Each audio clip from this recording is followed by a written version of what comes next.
এই সব দোষ এই পাবলিকের। আপনি কি জানেন একটা ভোটের দাম কত? ক্যান্টনমেন্টের বুলেটের চেয়েও একটা ভোটের দাম বেশি, ওই ক্যান্টনমেন্টের বিমানের চেয়ে একটা ভোটের দাম বেশি, ওই ট্যাঙ্কের চেয়ে একটা ভোটের দাম বেশি। আপনি জানেন ভোট কি জিনিস?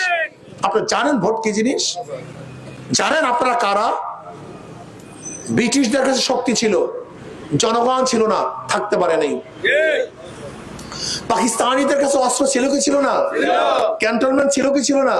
কিন্তু কি ছিল না? জনগণ, থাকতে পারে নাই। আপনাদের কি মনে হয় এরশাদের কাছে ক্যান্টনমেন্ট ছিল না, কিন্তু কি ছিল না? দেখতে। আচ্ছা বলেন কি শেখ হাসিনার কাছে ক্যান্টনমেন্ট ছিল না, কিন্তু টিকতে? আপনারা জানেন আপনারা কারা?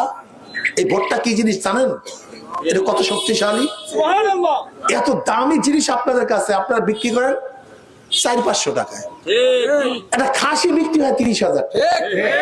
বড় লোক হিন্দুরা পাঠা বলি দেয় 50-60,000 70,000 টাকা পাঠার দাম। একটা ষাঁড় বিক্রি হয় 2-3 লাখ টাকায়। আর এই আশরাফুল মাখলুকাত বনি আদম একটা ভোট বিক্রি করে, নিজেকে বিক্রি করে মাত্র 500 টাকায়। যদি বিক্রি করতেই চান একটা পাঠার দামে বিক্রি হন, একটা খাসির দামে বিক্রি হন, একটা ষাঁড়ের দামে বিক্রি হন। যদি বিক্রি হতেই চান